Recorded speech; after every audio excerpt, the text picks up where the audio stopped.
Good morning and good evening and good afternoon. Welcome to another show on the Sports Music and Live podcast. Today I'm going to be covering the Moses of Itauma versus Diddy and Whyte fight and the undercard and what was, well, we'll get into that a bit later on about the Diddy and Whyte and Moses of Itauma fight. But for those who are new to the show, new subscribers that are watching, so basically what I do on a night, I'll watch the fight and I'll write notes on my phone, and then I'll go through it round by round.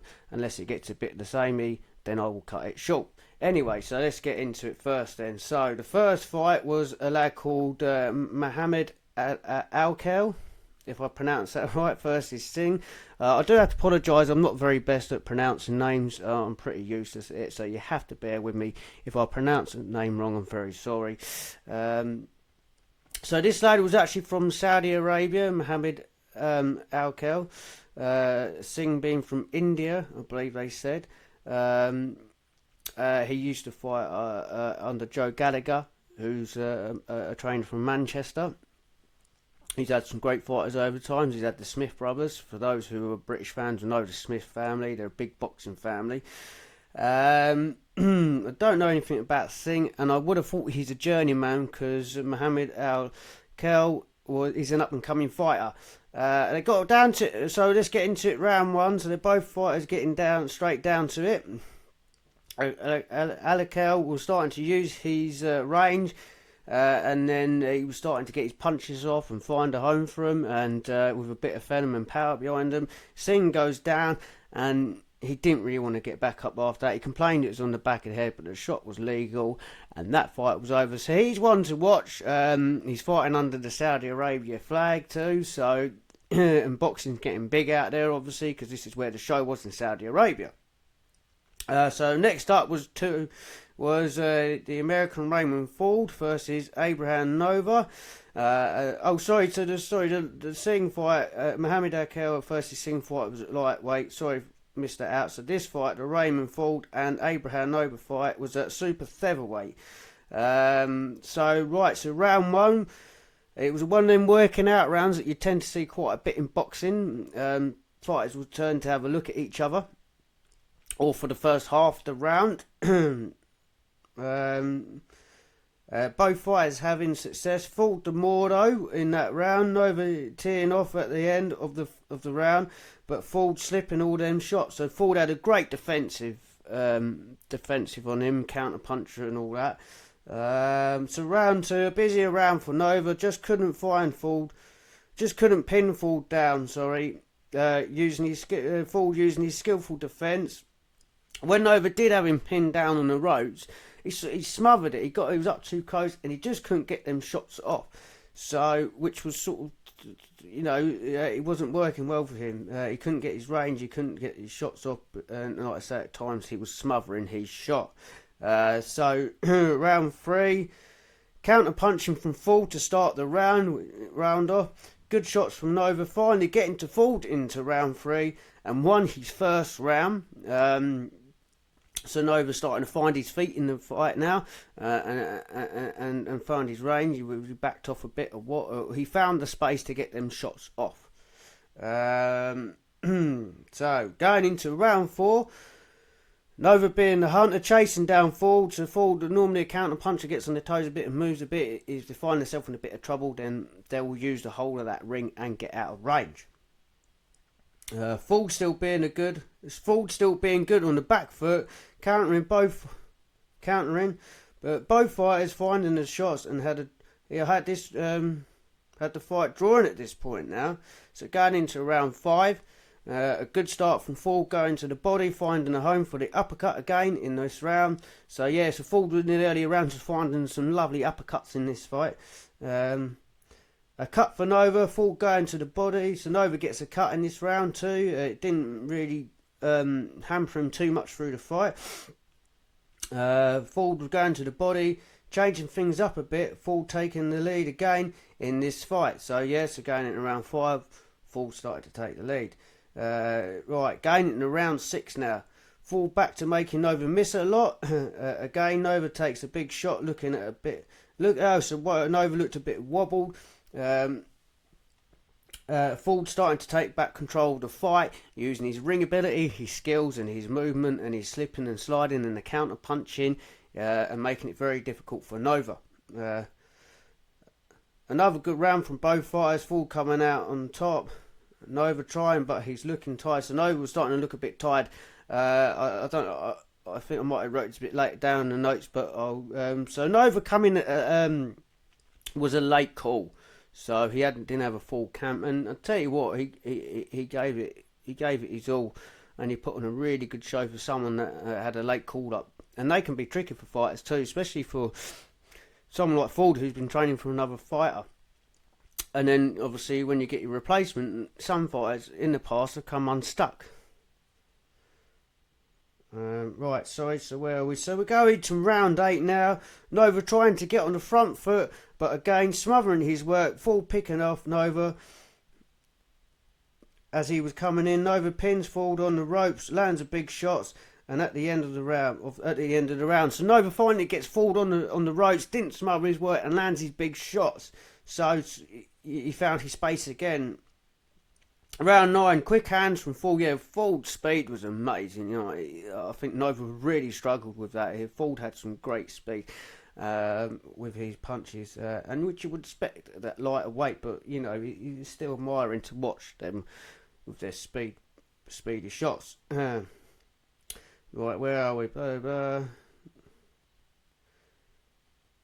Which has been the quickest for all the fight. Nova at times had been wild with his shots. Part of that being from Ford's defence, and yeah, so Nova's trying to land them big shots, get to him, trying to pin him down, hurt him. I don't know much about Nova. I don't know if he was a bit of a knockout artist or whether he carries a bit of power, but he was trying to put it on Ford a bit and pin him down to land his shots. Sorry, that's the late call up bit which I've already said. So round 10, Nova had a strong finish to the fight. But for me, Ford took control of the fight from round 5, although Nova won the last round and done very good on the short notice. Ford won this fight for me, and Ford did get the win, and deservedly so, from the notes and from what I obviously see last night. Now, go fight 2. So for those who watched the preview to this fight that I done yesterday, this is about Hrgović versus Adelaide, and I thought Adelaide could win this fight because I never ever thought much about Hrgović. I'm not going to lie, and I think Adelaide could have beaten him if he boxed the right fight. But let's get into this then. So, and both fighters only losing once, and Hrgović lost to Daniel Dubois. And Adelaide losing to Fabio Wildley. So round 1, let's get into this. So round 1, it was a good start from Adelaide, getting the better of the jabs, making Hrgović miss, but a strong finish from Hrgović at the end of the first round. So Adelaide had a good start to the round, getting to the jabs, making Hrgović miss a bit. I think Hrgović, he is slow with his hands, and Adelaide, he carries some serious power too. So Adelaide coming out on top in that first round. Round 2, lovely 1-2 from Adelaide. Hrgović back to Hrgović gets another cut. Says yeah. So those who don't know, Hrgović suffers really bad with cut eyes, and this one was brutal. They're all normally quite brutal, but this one looked pretty bad, and fair play to the cutsman in this, and I'll get into that a bit later on. So, yes, a lovely one too. It was opened up from a jab.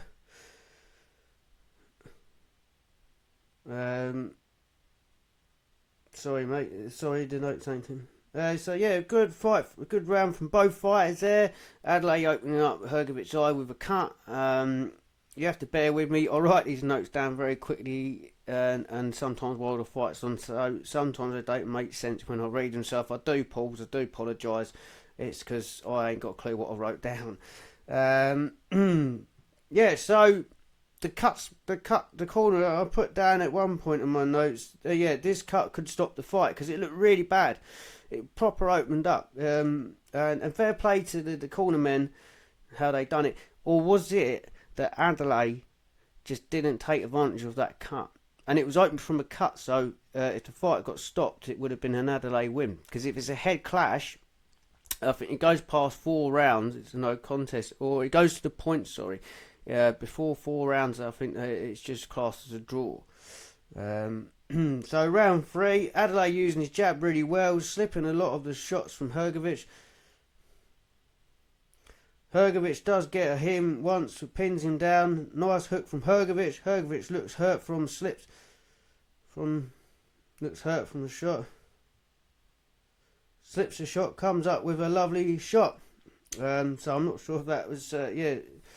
So I think So Adelaide, when he did slip Hrgovic's shots, he'd come up with a lovely shot himself too with an overhand hook, and that overhand hook was there. If he could just slip that jab and go to the angle and bring that overhand right, I think that shot was there for Adelaide for majority of the night. And if he ran the jab into that eye and that cut, then it could have been stopped for Hrgovic, which that's how he lost to Daniel Dubois.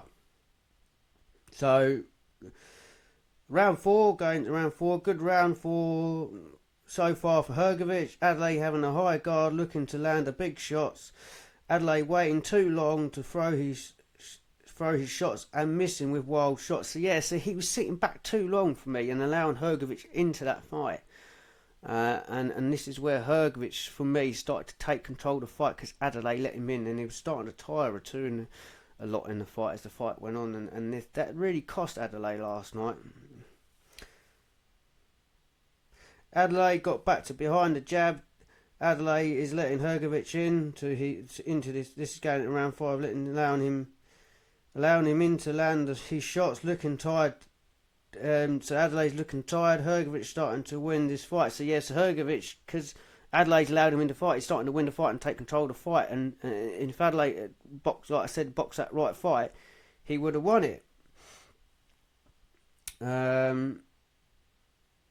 Going in round 6, a good start from Adelaide behind the jab, but again allowing so Adelaide started the rounds good, but then he seemed really tired, and then he allowed Hrgovic into the fight, and that was the pattern of the fight for most of it, and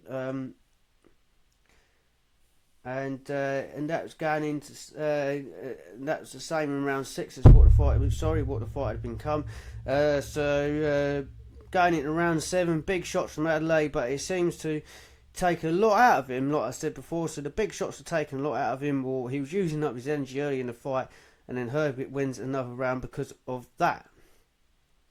So round 8, which is round of the fight, this one, Adelaide wobbled, and another big shot. He goes down, then gets up. He hurts Hrgovic with a big shot. Hrgovic is all over the place, he's wobbling, and you're thinking the fence was all down, and you're thinking Adelaide done it here, he's going to stop him, and he put everything into that round, and he was landing some big shots, and the ref, you thought sure he got to wave it off, his defence had gone, but he made it through Hrgovic to the end of that round, and Adelaide, and I think that took a lot out of Adelaide, and which rightly so, into round 9 they had a quieter round, for what the fight had been up until then. So it was the quieter round of them all. And Adelaide keeps missing them big shots, which is costing him this fight again. So we're into round 10, the last round, much the same as the other rounds after that big round. Adelaide missing with big shots, which I feel cost him the fight. And then Hrgovic went on to win that, and rightly so. And so I'm going to try pronounce these names right. So it was a lad, I believe, was from Japan. This is a super featherweight. Tasumi versus Ashfaq. I believe I pronounced it right. If I haven't, I'm very sorry. So Tasumi, he come in with a bit of a record. He's stopped all these fighters so far, and he come with a bit of power. First time seeing him, didn't know anything about him, so I can't really give too much information on that. About him. I don't know anything about Ashfaq either. I didn't catch where he was from either.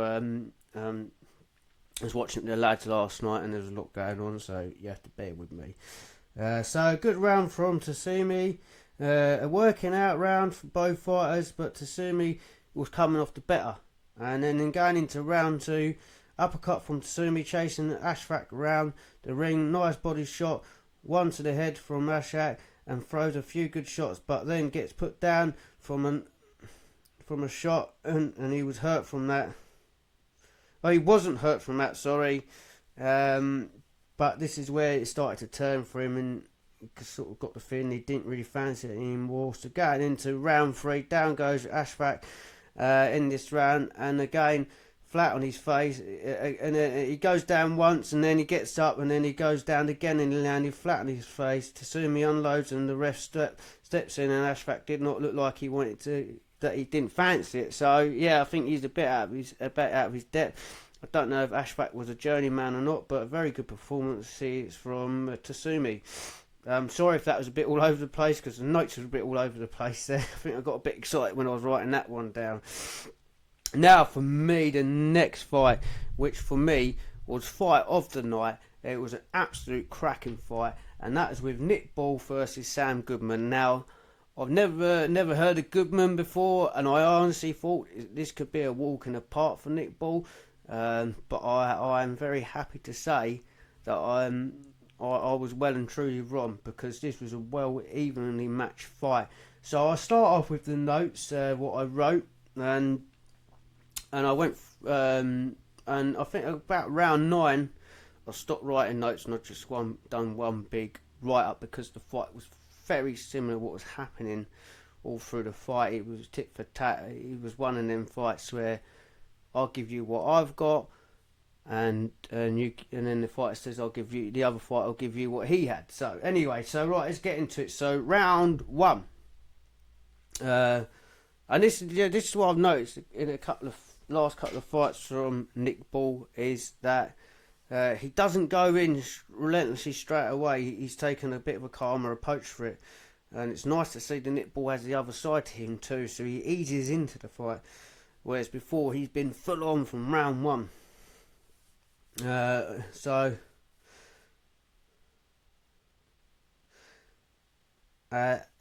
a good start from both fighters. They both got down to the business,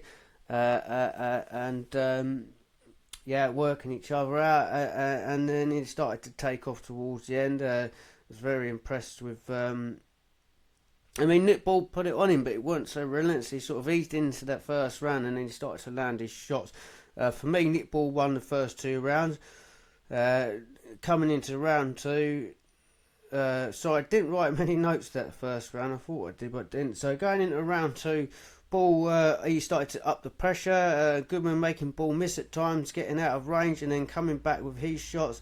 When Ball misses, Goodman made him pay, which was quite a lot, happened in quite a lot of the fight.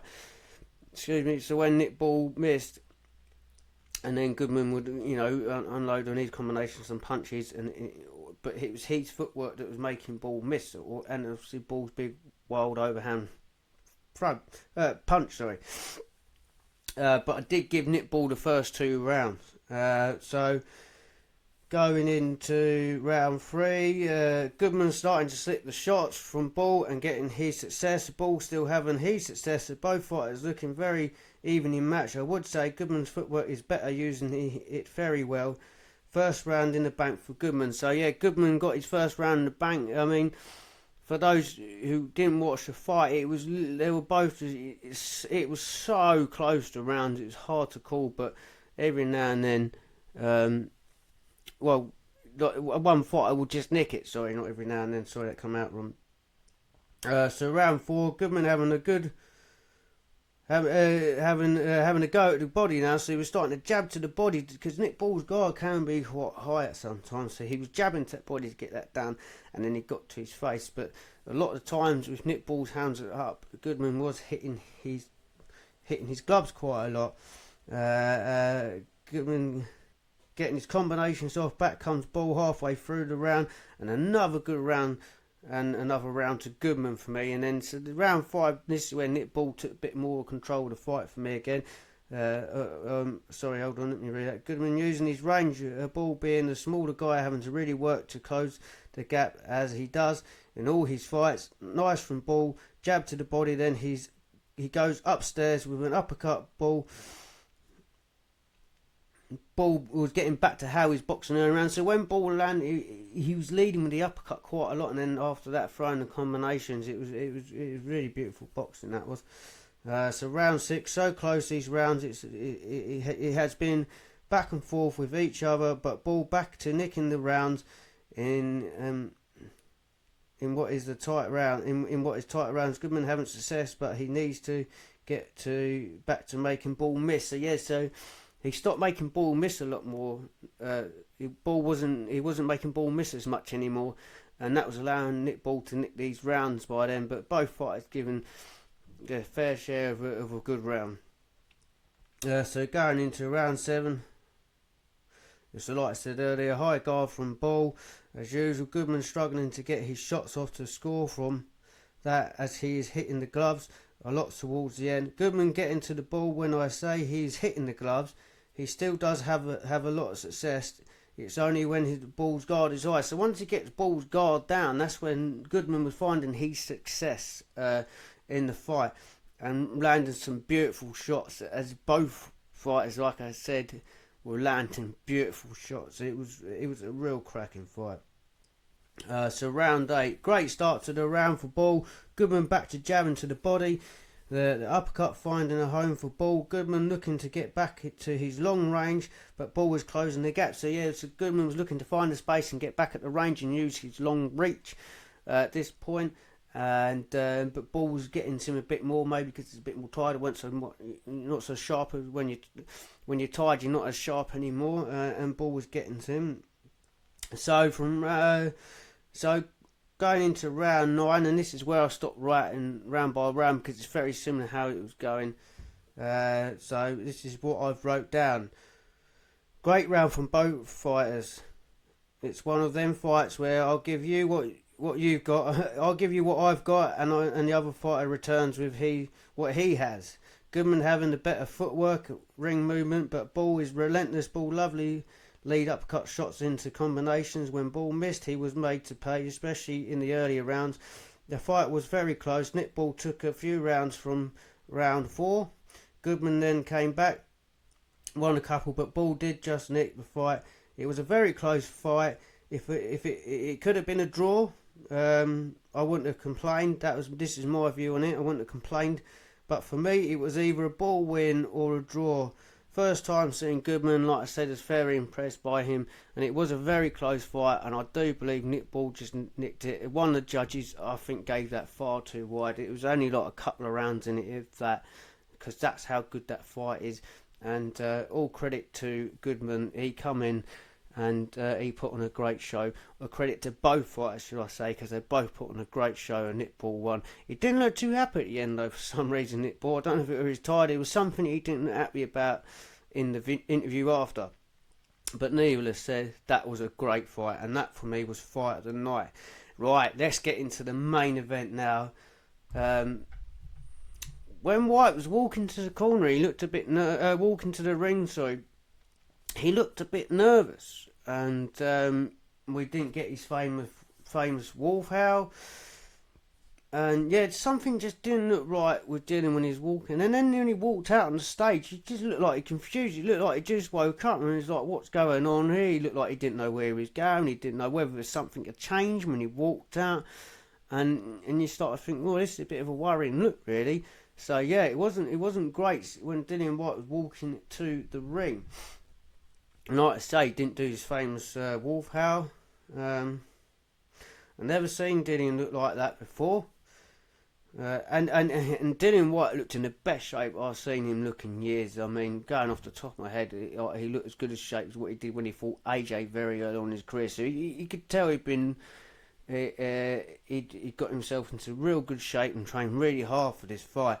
So I don't know if something happened or confused him when he walked to that ring, but something in his eyes just didn't look right. And yeah, sorry, a bit of itch from the head there.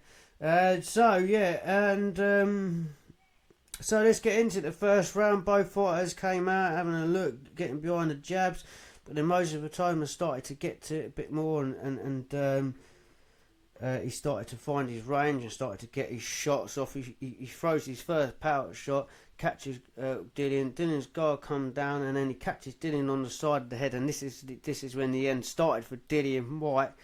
And and then Itauma jumps on him and gets his shots down. Goes Whyte.